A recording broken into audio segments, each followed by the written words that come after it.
Talvez você esteja lidando com alguém que constantemente te desvaloriza, te provoca, te persegue, mesmo que de forma sutil. Pessoas que te diminuem, que te culpam ou que parecem ter ciúmes do seu propósito. Fica comigo até o final desse vídeo porque hoje vamos falar sobre estabelecer limites que protegem o seu propósito. Eu quero te dar um plano claro para você identificar padrões tóxicos, aplicar limites sem culpa e responder com sabedoria e coragem. Mas antes, se você busca fortalecer a sua fé e entender como a mente e o propósito se conectam, se inscreva aqui no canal. Vamos caminhar nessa jornada juntos. Pessoas tóxicas são, na prática, padrões de comportamento que ferem limites, manipulam e drenam. Os 3 sinais mais claros são: primeiro, manipulação, usando culpa, chantagem emocional. Segundo, a desvalorização, com ironias, inveja, ataques à sua identidade. E terceiro, o ciclo da ferida. Pedem perdão sem mudança real e tudo recomeça. Na Bíblia temos o exemplo clássico: Davi era leal. Ele tocava harpa para acalmar o rei Saul. Ele lutou nas batalhas do rei. E qual foi a recompensa? Uma lança jogada contra ele, uma perseguição. Saul não era apenas um chefe ruim, ele era a representação da insegurança tóxica. Pessoas assim muitas vezes não odeiam você, elas odeiam a luz que Deus colocou em você, porque ela expõe a escuridão delas. E o que nós geralmente fazemos? Caímos na armadilha da codependência. A codependência acontece quando você se sente responsável por curar aquela pessoa tóxica, aceita culpas que não são suas e confunde misericórdia com submissão ao abuso. Tentamos agradar mais, nos explicar mais, tentamos consertar o Saul da nossa vida. Queremos tanta aprovação daquela pessoa que, sem perceber, entregamos a nossa paz. Nós nos tornamos emocionalmente reféns. Mas Davi não fez isso, ele não revidou na mesma moeda. Ele recuou sem se tornar covarde. Veja o que ele fez. Ele discerniu a situação. Não era um conflito, era inveja e perseguição.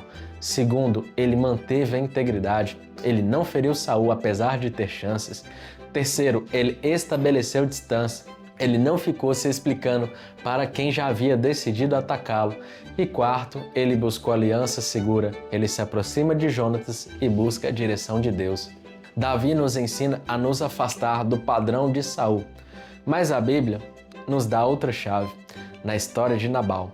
O nome dele literalmente significa tolo, insensato. Davi protegeu os pastores de Nabal e quando pediu educadamente provisões para ele e seu exército, Nabal respondeu com desprezo: "Quem é Davi? Por que eu daria a minha comida a ele?" Nabal ofendeu Davi de modo gratuito, arrogante, e dessa vez Davi foi movido pela raiva. Ele quase cometeu um erro terrível. Ele ia destruir Nabal, mas é aqui que entra Abigail, esposa de Nabal. Ela é a inteligência emocional em ação. Primeiro, ela não tentou convencer Nabal. Ela não perdeu tempo discutindo com ele. Ela sabia que ele não ia entender. Segundo, ela agiu rápido para desarmar a crise. Ela foi direto a Davi e foi preparada. Porque, terceiro, ela assumiu a responsabilidade, mesmo sem ter culpa, para evitar um problema maior. Ela disse: "Caia sobre mim a culpa", e isso desarma o ego ferido. E quarto, ela honrou Davi. Ela não só levou presentes, a provisão, mas o lembrou do propósito dele. "Quando o Senhor te estabelecer como rei", foi o que ela disse. E quinto, ela validou o sentimento dele, mas separou a pessoa do problema.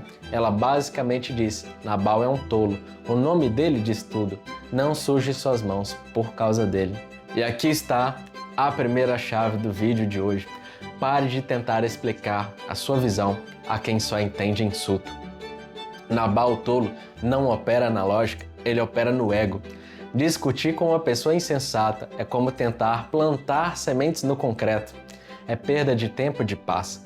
Isso é estabelecer limites. O limite não é mudar o outro. Nabal não mudou, ele morreu da própria insensatez. O limite é sobre você, não descer ao nível do insensato. A sabedoria diz: "Eu preciso proteger a missão." Nem todo caso é sumir como Davi fez com Saul. Às vezes é intervir, como Abigail fez com Davi. É agir com estratégia.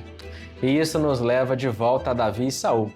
Por que Davi fugiu de Saul? Para se proteger fisicamente? Sim, mas mais importante, para proteger o seu futuro reinado. Ele não podia se tornar rei se estivesse morto ou se vivesse amargurado pela perseguição. E aqui está a segunda chave, a mais poderosa. O limite protege o propósito. Limite não é vingança, é proteção de propósito. Você não precisa provar o seu valor para quem já decidiu te ler pelo pior ângulo. Você precisa proteger o que Deus te confiou.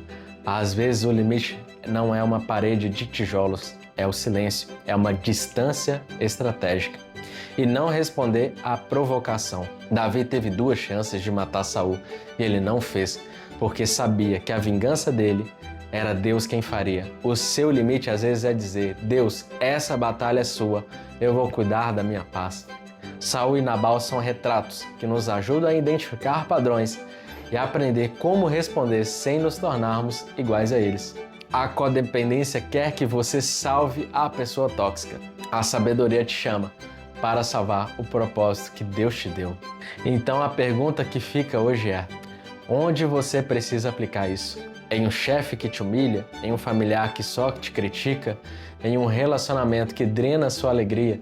Ou na sua própria mente, parando de repetir o insulto de todas essas pessoas? E a chave final é essa: Davi só se tornou rei porque aprendeu a sobreviver a Saul, sem se tornar Saul. Ele sobreviveu ao ódio, sem deixar o ódio entrar nele. Agora comenta aqui embaixo qual Nabal ou Saul você decide parar de responder hoje. Se essa mensagem falou com você, se inscreva aqui no canal para continuar crescendo comigo e compartilha com alguém que precisa ouvir essa mensagem hoje.